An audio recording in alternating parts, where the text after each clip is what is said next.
हे प्रणाम, नमस्कार सभी को। मैं आज फिर एक नई टॉपिक के साथ आपसे बात करने आई हूँ और आज मैं आप लोगों से लेट गो के बारे में बात करूँगी। छोड़ना सीखें। लेट गो क्या है? लेट गोइंग, छोड़ना सीखें। क्या है ये लेट गो और कितनी ज़रूरी है इसे हमारी ज़िंदगी में होना? ज़िंदगी में बहुत मुश्किल कामों को हमें छोड़ना पड़ता है या यूँ कहूँ तो बहुत ऐसे काम होते हैं जो हम अपने अंदर बैठा कर रखते हैं जिन्हें हम छोड़ ही नहीं पाते लेकिन हमें छोड़ना पड़ता है। इंसान पकड़ना बहुत जल्दी सीख जाता है।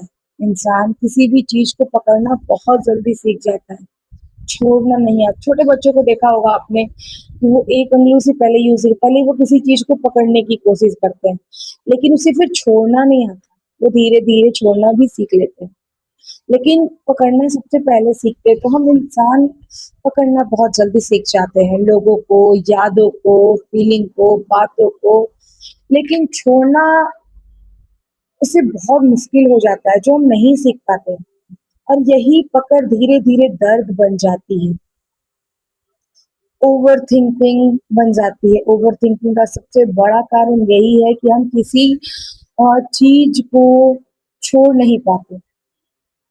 जो चला गया उसे बार-बार सोचते हैं, जो बदल गया, जिसे हम स्वीकार नहीं कर सकते,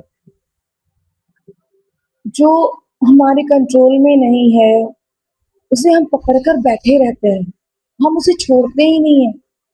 यही आदत हमारी ज़िंदगी में एक इमोशनल बर्डन बन जाती है।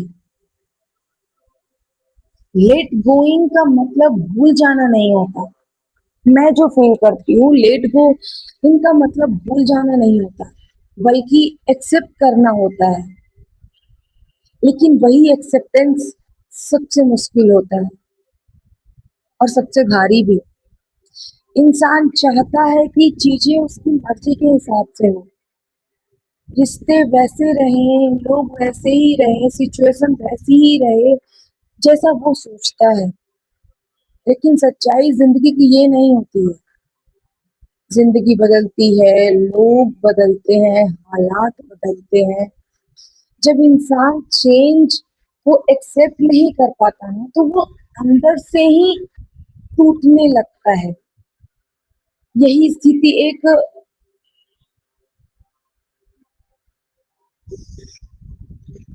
जीवन की रियलिटी बन जाती है। रेसिडेंशियल टू रियलिटी कह सकते हैं इसको हम। ये हमें ज़िंदगी जीने की रियलिटी हमारी बन जाती है। सबसे बड़ा दर्द तब होता है हमें जब इंसान छोड़ नहीं पाता। इंसान रिश्तों को रिश्तों को ख़त्म नहीं करना चाहता। उन फीलिंग को ख़त्म नहीं कर पाता। इंसान बार-बार उसी को याद करता है, उसी मोमेंट को याद करता है, उसी के बारे में सोचता है, काश सब पहले जैसा होता।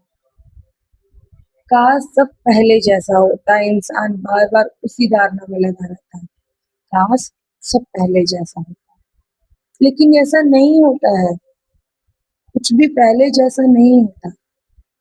हमें छोड़ना पड़ता है उन बातों को, उन यादों को, उन रिश्तों को और ये छोड़ना ही बहुत मुश्किल होता है। कभी-कभी हम बहुत कोशिश करते हैं कि हम छोड़ दें चीज़ों को, लेकिन हम नहीं छोड़ पाते हैं।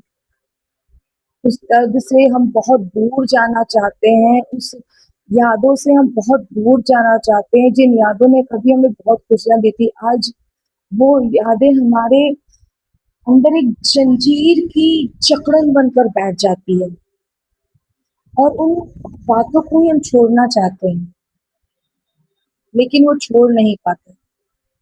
कोशिश करना चाहते हैं कि हम भूल जाएँ चीज़ों को लेकिन नहीं। लेकिन हमें सीखना चाहिए, हमें कोशिश करना चाहिए कि हम बातों को छोड़ना सीखें। लेट गोइंग से बस इतना ही कहूँगी कि मुझे भी दिक्कत हुई। मैंने भी इस चीज़ को फ़ील किया है। मैंने भी बहुत चीज़ों को छोड़ा है जो मेरे लिए आसान नहीं था। छोड़ने से पहले उन बातों को, उन रिश्तों को, उन यादों को कई-कई रात मैंने याद किए हैं, कई-कई रात तड़पी हूँ उन यादों के साथ। तब जाकर मैंने आज छोड़ना सीखा है और रियलिटी को एक्सेप्ट किया मैंने कि ये मेरे लाइफ की रियलिटी है जो मुझे एक्सेप्ट करनी है। तो बस इतना ही कहूँगी कि छोड़ना हर इंसान को सीखना चाहिए और ये बहुत ज़रूरी है हमारे खुशहाल जीवन में आगे बढ़ने के लिए, हमें पॉज़िटिव तरीके से अपने जीवन आगे बढ़ने के लिए। इतना आसान तो नहीं है छोड़ना क्योंकि ये मैं अपनी व्यक्तिगत फीलिंग से अब व्यक्तिगत बीती हुई बातों से बता सकती हूँ कि मुझ पे क्या बीती और किन सिचुएशन को जी कर, किन सिचुएशन से लड़कर मैं आज यहाँ तक पहुँची हूँ और आपको बता रही हूँ कि छोड़ना ज़रूरी है। आज अगर मैं बातों को नहीं छोड़ती, पकड़ कर बैठी रहती तो मैं आपके सामने नहीं बैठी होती।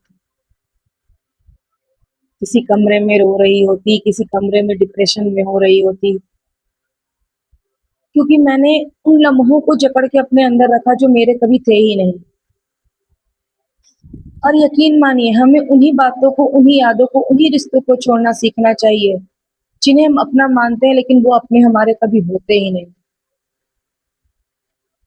तो मैं सबसे यही कहूँगी कि लाइफ में छोड़ना सीखिए। बहुत ज़रूरी है हमें लाइफ में छोड़ना सीखना। अगर मेरी बातें आपको अच्छी लगती है, थोड़ी-सी मेरी बातें आपको मोटिवेट करती है, तो प्लीज़ मुझे सपोर्ट कीजिए, सब्सक्राइब कीजिए। थैंक यू सो मच मेरी बातों को सुनने के लिए और जय हिंद।